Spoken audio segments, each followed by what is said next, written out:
Diz assim o texto, Tiago 1, 22 e 23. Sede praticantes da palavra, e não somente ouvintes, enganando a vós mesmos. Pois se alguém é ouvinte da palavra e não praticante, é semelhante a um homem que contempla o próprio rosto no espelho. Domingo passado nós abordamos a introdução desse livro, os versos iniciais. E dissemos que Tiago ele escreve a um grupo de crentes judeus, a um grupo de pessoas que tinham uma base bíblica do Antigo Testamento, um grupo de pessoas que tinham um conhecimento prévio da lei, a lei de Moisés, vivia pautado nesta lei, tinha como pano de fundo da sua existência espiritual os princípios da lei, os princípios da palavra. Esse grupo de pessoas conhece então o Evangelho de Cristo, da graça.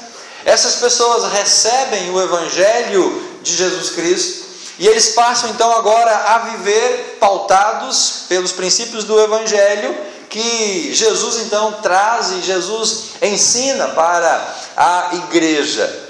Nós partimos do pressuposto que Tiago está escrevendo a pessoas que tinham uma base bíblica, um mínimo de conhecimento, ou, por que não dizer, um bom conhecimento da palavra, dos princípios da lei e, por que não dizer, também de Deus. Ele começa falando sobre o propósito da provação, lá no versículo 2, versículo 3, versículo 4.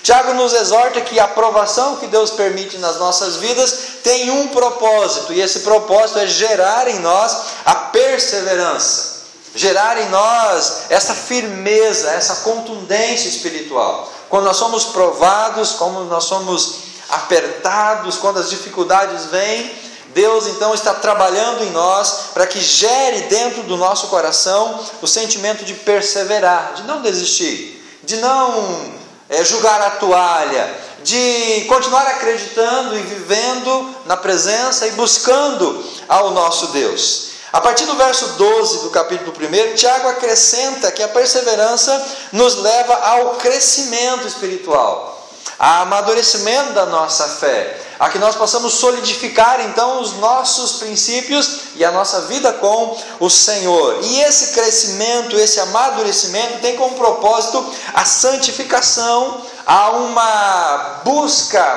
mais profunda do Senhor, e esta vida espiritual, essa vida diante do Senhor vai nos dar como garantia na eternidade o que ele chama de coroa da vida, lá no verso número 12, 13 e 14.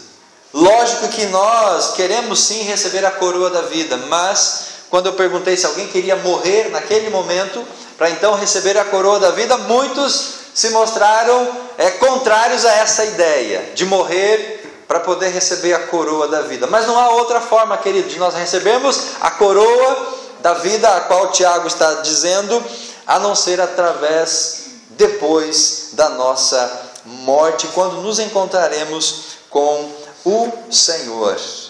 Versos 13 e verso 15, ele aborda a diferença entre provação e tentação. Provação nos leva para perto de Deus. Provação nos aproxima do Senhor. A provação nos traz crescimento espiritual. A tentação leva-nos para distante do Senhor. A tentação procura nos afastar de Deus. A tentação procura nos derrubar espiritualmente. Agora, nesse segundo bloco de Tiago, do 19 até o 27, o foco central está relacionado na prática da palavra de Deus no nosso viver diário. O que talvez aquele grupo de cristãos não estava vivendo de uma maneira efetiva. Por ter muito conhecimento, por ter talvez a instrução, faltava-lhes agora colocar aquele conhecimento no seu dia a dia. E a essência agora aqui desse bloco é justamente isso, a necessidade da prática da palavra de Deus. Não cabe apenas, irmãos, nós conhecermos a Bíblia, Não é suficiente nós decorarmos versículos da Bíblia. Não é suficiente nós termos a Bíblia aberta na nossa casa, no Salmo 23. Nós precisamos tornar estas verdades aquilo que vai direcionar as nossas atitudes, as nossas ações e a nossa conduta. Se o nosso viver diário está desassociado das verdades da palavra de Deus, nós estamos incorrendo no erro que Tiago está nos exortando para que nós não façamos. A nossa vida, o nosso dia a dia, as nossas decisões, tudo que nós fazemos tem que partir do princípio bíblico da palavra de Deus. Muitas pessoas se declaram cristãs, mas as suas atitudes mostram justamente o contrário. A Cris conversa muito em relação a isso na escola. Muitos alunos onde ela trabalha são evangélicos. E segundo o relato dela, uma boa parte desses que se denominam evangélicos têm um péssimo testemunho. São péssimos alunos, são péssimos filhos, dão problema na escola, criam casos, e aí nós pensamos até que ponto essa fé demonstrada ou professada verbalmente está se tornando algo eficiente no seu dia a dia, na sua conduta e na sua vida cristã. Se a nossa vida cristã não está diretamente ligada à nossa fé e pautada nos princípios, nós estamos sendo enganados e nos enganando a nós mesmos. Por isso que Tiago nos chama a atenção para essa necessidade. Tudo aquilo que eu aprendo da Bíblia, tudo aquilo que eu conheço da Bíblia, eu preciso transmitir ou vivenciar no meu dia a dia. Deus não quer pessoas teóricas, mas pessoas que sejam práticas. Não basta saber, é preciso viver a palavra do nosso Deus. Você concorda com isso? Amém?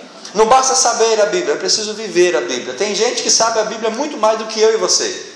Tem pessoas que conhecem muito mais da palavra do que nós, porém não vivem, não praticam, não exercitam. E esse conhecimento de nada serve para a pessoa que não o põe em prática. O texto nos leva a olharmos com atenção no verso 18, no verso 20 e 19, para aquilo que eu chamo de base espiritual para viver a palavra. Se nós temos que viver a palavra, se nós temos que praticar a palavra, qual que é o alicerce, qual que é a base dessa vivência? Então, olhando para o texto e analisando o texto, eu encontro aqui uma base, o que eu chamo de base espiritual para viver a palavra. Porque a pessoa que não tem essa base espiritual, ela nunca, ou ela pouco vai viver a palavra. A pessoa que não tem esse alicerce espiritual, nós não vamos poder cobrar dela a prática da palavra de Deus, porque ela não tem essa condição de fazer, de exercer e de viver dessa maneira. Versículo 18, segundo a vontade, Ele nos gerou através do quê? Pela palavra da verdade, para que fôssemos como os primeiros frutos das suas criaturas. Como Tiago aponta aqui para o princípio salvador, para a salvação. Lá no versículo número 19, 20, 21, ele vai ampliar essa ideia de que essa base ela é necessária. A princípio, principalmente no verso 22, por isso, livrando-vos de todo tipo de impureza, impureza moral, e vestígio de maldade, recebei de boa vontade a palavra que em vós foi implantada, poderosa para salvar a vossa vida. Nesses dois versículos, irmãos, nós temos então essa base espiritual para a vivência e prática da palavra. Viver a palavra não é tão simples como nós talvez possamos imaginar. É preciso um preparo prévio, uma base. É preciso uma preparação. Uma pessoa não cristã não pratica a Bíblia, pois lhe falta essa base espiritual. Você não pode querer que um ateu, que um incrédulo, que uma pessoa que não tem Jesus como Salvador, que não tem uma base bíblica cristã, ela viva pautada nos princípios cristãos. Embora que algumas pessoas até consigam viver alguns princípios, mas elas não vão viver a essência da palavra de Deus. A primeira necessidade é então a necessidade de conversão. A minha entrega a Jesus Cristo, a minha conversão a Jesus Cristo, o meu dedicar da minha vida nas mãos dele, vai começar a produzir, a gerar esta base espiritual, que é uma nova vida. O verso 18 nós lemos, ele gerou pela palavra, para que fôssemos os primeiros frutos. Não podemos esperar de uma pessoa não convertida a obediência da Bíblia. Jamais nós vamos poder esperar e querer que uma pessoa que não se converteu, que não entregou a vida para Jesus, ela viva então essa obediência, porque ela não tem justamente esta base. No verso 21 nós temos essa ideia ampliada. A conversão leva à santificação e à aceitação da palavra. Sem conversão não há prática da palavra de Deus. Irmãos, sem conversão, sem um novo nascimento, sem uma entrega a Jesus Cristo, sem um rompimento com o pecado e o mundo, nós não vamos poder cumprir a palavra de Deus. Porque o cumprimento da palavra parte desse pressuposto. Pedro nos traz um pouco de luz sobre este conceito. Abra sua Bíblia em 1 Pedro, capítulo 1, verso 23. Algumas folhas para frente da sua Bíblia, logo depois de Tiago, nós temos a carta de Pedro. No primeiro capítulo, a partir do verso 23, ele vem cooperar com essa ideia de que a prática da palavra, ela se dá por alguém que tem uma base espiritual, que é a conversão a Cristo Jesus. 1 Pedro 1, 23, fostes regenerados não de somente perecível, mas imperecível, pela palavra de Deus, que vive e permanece. Pedro está dizendo, vocês foram regenerados, vocês foram feitos de novo, nascidos de novo, gerados de novo. Isso se dá com a nossa entrega a Jesus. 24, porque toda pessoa é como a relva, e toda a sua glória como a flor da relva, seca-se a relva, cai a flor, mas ele fala, mas a palavra do Senhor permanece para sempre. E essa é a palavra que vos foi evangelizada. Essa palavra foi implantada no coração de vocês. Essa palavra foi colocada na vida de vocês. Capítulo 2, verso 1. Portanto, diante desse pano de fundo pautado na palavra, deixando toda a maldade, todo o engano, o fingimento, a inveja, toda a difamação, desejai o puro leite espiritual, como bebês recém-nascidos, a fim de crescerdes por meio dele para a salvação. Se é que já provastes que o Senhor é bom. A partir desse texto de Pedro, nós então fechamos, irmãos, essa ideia de que a obediência da palavra é necessária e ela só vai ser cumprida por alguém que tem essa base espiritual, que é uma transformação de vida, que é a conversão, que é o novo nascimento. E aí eu quero perguntar para você já entregou a sua vida a Jesus Cristo? Você já confessou os seus pecados? Você já se arrependeu? Você já se entregou aos pés do Senhor? Você já renunciou o seu ego, a sua vaidade, as suas paixões e se lançou de fato, de verdade, sem nenhuma restrição nas mãos de Jesus Cristo? Aquilo que nós cantamos, eu te busco, eu te procuro, eu te quero, tem que ser uma realidade nas nossas vidas. Na sua história de vida há um divisor capaz de identificar o antes e o depois de Cristo na sua vida. Quando você olha para o seu passado, quando você olha para trás, você consegue ver nesse passado um divisor, um marco, apontando, aqui eu entreguei minha vida a Jesus Cristo. Até aqui eu vivia de uma maneira, a partir desse momento, dessa entrega, eu passei a viver de uma maneira diferente. Isso tem que estar presente, irmãos, na nossa mente, no nosso coração. Nos lembremos que Tiago escreve a pessoas que eram religiosas, judeus, até então religiosos, alguns cristãos, ou os cristãos que viviam esse evangelho, mas religiosos que se converteram ao evangelho de Cristo. O que eu quero dizer com isso? Não basta você ser religioso. Pastor, mas eu tenho a minha religião. Pastor, eu tenho a minha igreja. Pastor, eu tenho o meu credo. Ok, que diferença isso faz em relação à sua salvação eterna? Quando Jesus voltar, o vídeo que nós vemos, quando esse momento acontecer, você vai partir com o Senhor para a eternidade ou você vai ficar aqui mesmo agarrado à sua religião, à sua religiosidade? Nós vimos numa das cenas que até mesmo dentro das igrejas, pessoas ficaram nas igrejas. Até um líder, até um pastor ficou, não foi arrebatado. Porque o ser membro de uma igreja ou ter uma religião não é princípio, não é parâmetro decisivo para nós estarmos com o Senhor na eternidade.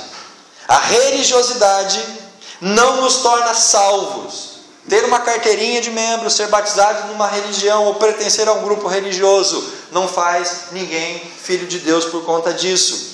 Pertencer a uma igreja não nos leva para o céu. É preciso nascer de novo para ver o reino de Deus. Jesus fala para Nicodemos em João capítulo 3, se você não nascer de novo, você não pode ver o reino de Deus. Essa é a base, irmãos, para nós podermos praticar a palavra de Deus. Essa base está na sua vida, está no seu coração. Você tem esse alicerce espiritual? Amém. Então agora você vai poder entender o restante da mensagem de Tiago em relação à prática. Pastor, eu não tenho essa vida com Jesus ainda, não entreguei minha vida a Jesus ainda. Então, querido, você vai poder aprender o princípio bíblico, mas a prática da palavra você não vai ser capaz de fazer ainda. Não porque você não queira, porque lhe falta esse alicerce espiritual. E o meu conselho seria, não deixe para amanhã aquilo que você precisa fazer hoje. Entregue sua vida a Jesus, confesse a Ele como seu Senhor e o seu Salvador.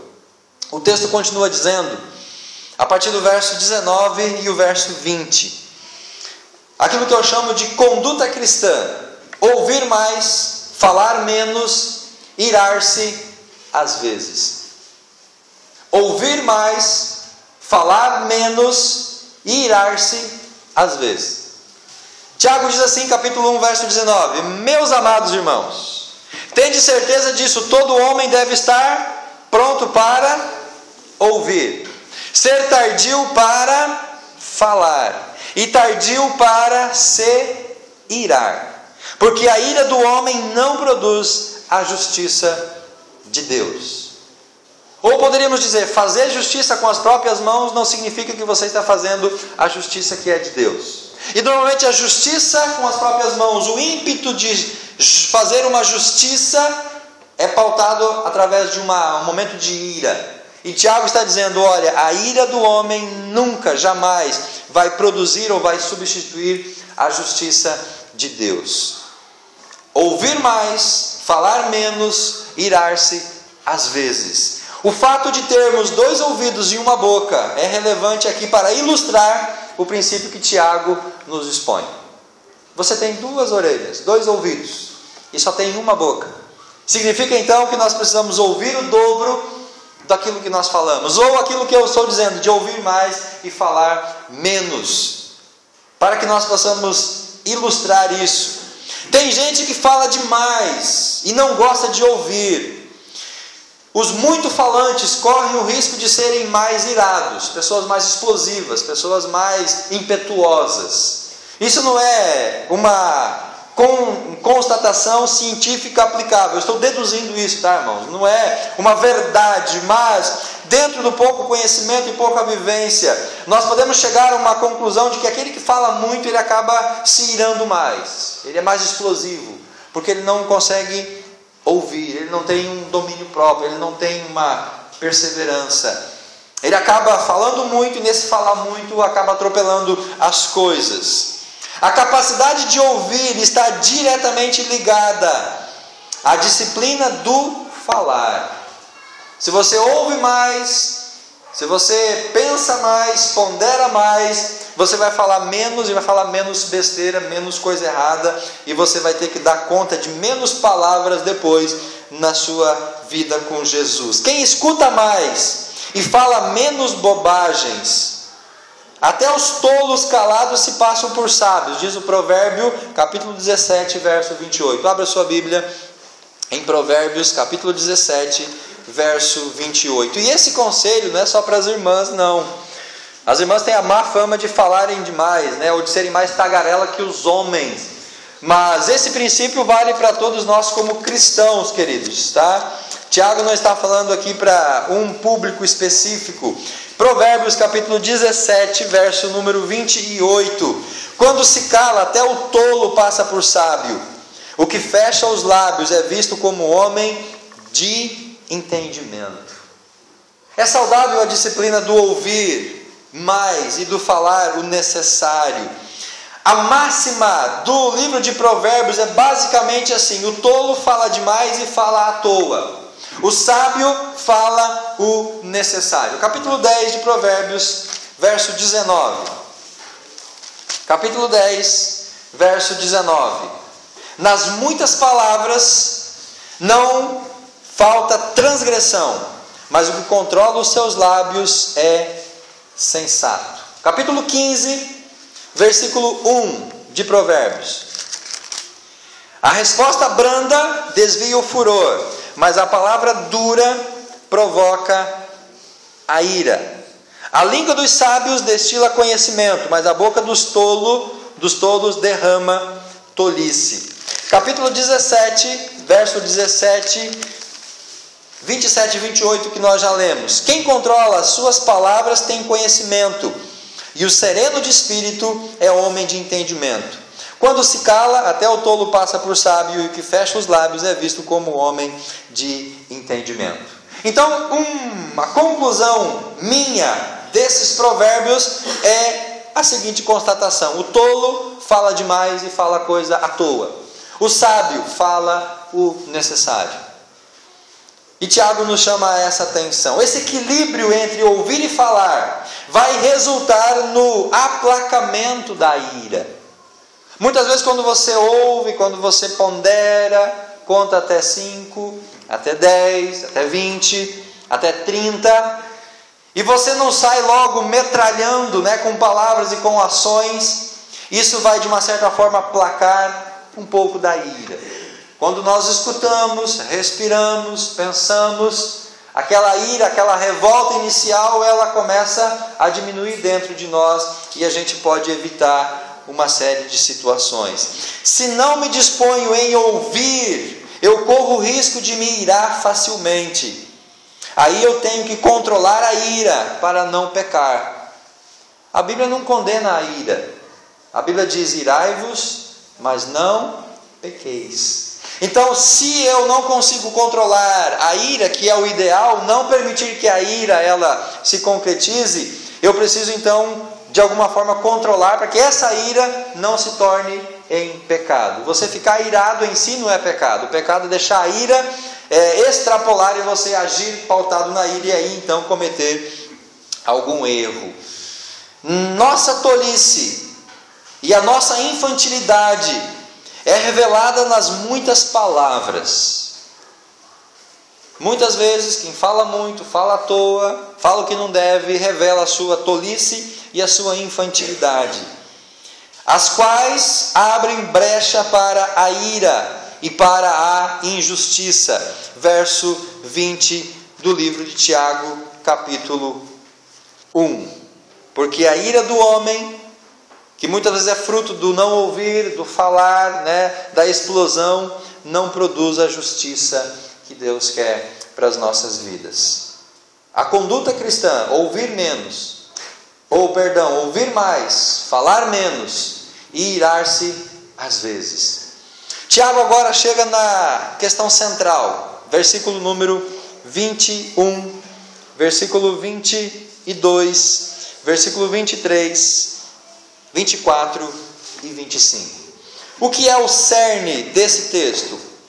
O romper a teoria e viver a palavra de Deus. Ele apresenta uma base espiritual que é a entrega da nossa vida a Jesus Cristo. Ele vai nos orientar para uma conduta cristã: ouvir mais, falar menos e irar-se às vezes. A partir desta base espiritual, a partir dessa conduta cristã, nós vamos então agora estar preparados para cumprir o propósito central, que é a prática da palavra de Deus. Versículo 22. Sede praticantes da palavra e não somente ouvintes, enganando-vos a si mesmos. Pois se alguém é ouvinte da palavra e não praticante, é comparado a um homem que se olha no espelho. Esse princípio, irmãos, e esta necessidade está claro aqui no verso 22. Qual que é o princípio? Romper a teoria e viver a palavra de Deus. Acrescendo a ideia de auto-engano ao ser teórico e deixando de aplicar a Bíblia nas decisões e na nossa conduta diária. Quando nós somos muito teóricos na vida cristã, quando nós não vivemos, não praticamos essa palavra, nós acabamos nos auto-enganando e acabamos até mesmo frustrando a nossa vida espiritual. Verso 23 e verso 24, ele vai usar aqui um exemplo do homem que se olha no espelho. Ele diz que a pessoa que não pratica a palavra, mas só ouve, é comparada a uma pessoa, um homem que chegou diante do espelho, contemplou o seu rosto, né, viu que era bonito, era formoso, né, aquele rosto, né, de Deus, aquele porte belo, mas quando ele sai da frente do espelho, ele já esquece de alguns detalhes que ele contemplava lá no espelho. É a esse exemplo que Tiago então nos chama a atenção quando nós não vivemos a palavra de Deus. O homem que se olha no espelho vê como ele era. Assim a pessoa não consolida no seu coração as verdades do Evangelho.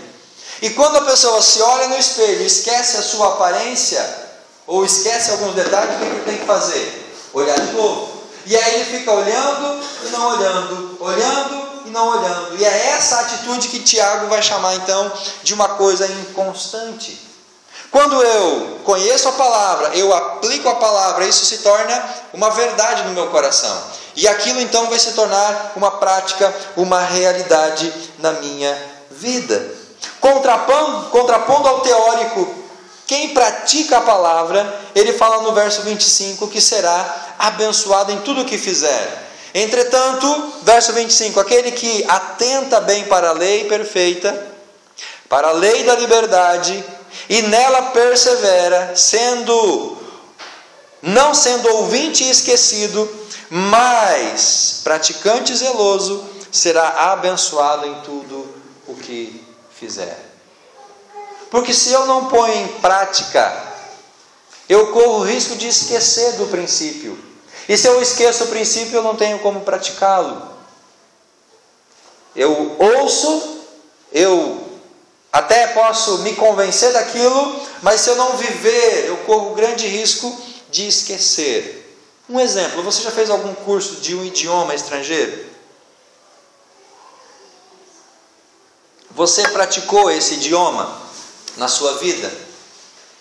Ou você por algum motivo deixou de praticar o idioma? Para você que fez o curso, aprendeu o idioma estrangeiro e deixou de praticar hoje, você tem facilidade em falar esse idioma? Só a Anne que é CDF, né? Normalmente, quando você não pratica um idioma, você tem a tendência de ter dificuldade depois de reproduzi-lo. Por quê? Porque faltou a prática cotidiana, rotineira, diária. Na vida cristã, em relação à palavra de Deus, o princípio é o mesmo. Eu aprendo, mas se eu não coloco em prática, eu corro o risco de esquecer e depois eu não vou poder praticar outra vez. Notemos aqui, irmãos, a íntima relação entre o ouvinte, o esquecimento e a derrota.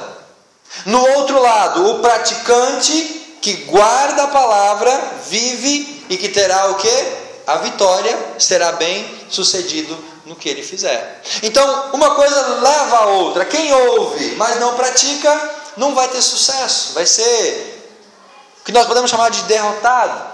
Mas aquele que ouve, guarda, pratica, exercita, Tiago diz que esse vai ser vitorioso e abençoado em tudo aquilo que ele fizer. Se quero que haja vitória sobre o pecado, vitória na minha vida espiritual, maturidade, vitória nas tentações, na minha vida financeira, na minha vida pessoal, na minha vida sentimental, se eu quero ser bem sucedido nas áreas da minha vida, eu devo passar a praticar a palavra de Deus na minha vida. Porque é o exercício, a prática dos princípios da palavra que vão me levar a caminhar em direção ao sucesso, à vitória e aquilo que Tiago chama de abençoado no que fizer. A religiosidade vazia da palavra não transformará a minha realidade de vida, não transformará o meu caráter, não transformará o meu coração, mas a disciplina prática das verdades bíblicas podem sim moldar o meu caráter e transformar a minha vida, a minha história e a minha realidade. Por isso que é tão importante viver e praticar a palavra do nosso Deus. Os últimos versos, o 26 e o 27, Tiago ele faz como que uma conclusão desse princípio que ele está abordando. E essa conclusão, basicamente, é em relação a duas ações cristãs práticas. Ele fala da prática da palavra de Deus, mas agora ele vai fechar esse contexto, nos dando duas ações cristãs que têm que ser exercidas de uma forma objetiva. Verso 26 e 27. Se alguém se considera religioso e não refreia a sua língua, ele volta a abordar o verso 19, pronto para ouvir, tardio para falar. Quem é religioso, não refreia a sua língua, engana ao seu coração, e a sua religião é inútil. Verso 27. A religião pura e imaculada diante do nosso Deus e Pai é esta: visitar os órfãos. Isso é coisa prática. Isso é a atitude que nós fazemos. E as viúvas nas suas dificuldades. E não deixar contaminar pelo mundo. Essa conclusão dele nos aponta para essas duas ações cristãs que devem ser exercidas. A primeira questão prática envolve a língua e a religiosidade. Sem o domínio da língua, o religioso torna a sua fé inútil. Sem o domínio da nossa língua, nós nos tornamos religiosos. Ou a religiosidade, ela não interfere no controle do que falamos. A vida espiritual é demonstrada através de forma que usamos as nossas palavras, ou a nossa vida espiritual é demonstrada através da forma que nós usamos as nossas palavras, a forma com que nós falamos, a forma com que nós tratamos as pessoas no falar. Se eu sou fofoqueiro, se eu sou briguento, se eu falo palavrões, se eu uso linguagem obscena, se eu estou assim eu estou anulando o poder transformador do Evangelho e da fé. Então, queridos, a nossa vida tem que ser um reflexo de algo que a palavra de Deus transforma. O cristão que se envolve em mexericos, em discussões, em fofocas, palavrões, linguagem obscena, piadas pesadas, isso contrapõe a sua fé e a sua conduta e a sua vida, aquilo que ele diz viver de fé e de evangelho. A segunda questão é demonstrar as ações que eu professo com os meus lábios, suprindo as necessidades e as dificuldades dos necessitados. Ele aponta aqui para duas categorias, órfãos e viúvas, que no contexto judaico deveriam ser assistidos pela comunidade, pelas pessoas, suprindo a esses dois grupos. As viúvas, porque não tinham mais o esposo para sustentá-las, e os órfãos, de igual forma, não tinham os seus pais. Então era algo muito importante o suprimento desses dois níveis sociais. Me afastando do mundo, que com as suas filosofias e as suas condutas contaminam a minha vida espiritual. Então Tiago ele termina esse contexto falando da prática de Deus ou prática da palavra, dizendo: olha, cuidado com a sua língua, assista aos órfãos e viúvas e se afaste do mundo e das suas tentações. Nossa religião ou a nossa fé vai ter valor e vai ser relevante se eu cuido com a minha língua, se eu atendo às necessidades da minha família cristã, se eu sou uma pessoa que busca ser generoso. O rompimento com o mundo é a demonstração que a palavra está agindo em mim e que eu estou praticando a mesma no meu dia a dia. Se eu não rompo com o mundo, se eu não disciplino o meu falar, o meu linguajar, é uma pré-anunciação de que a palavra de Deus não está sendo praticada, vivida na minha vida, no meu dia a dia, no meu coração.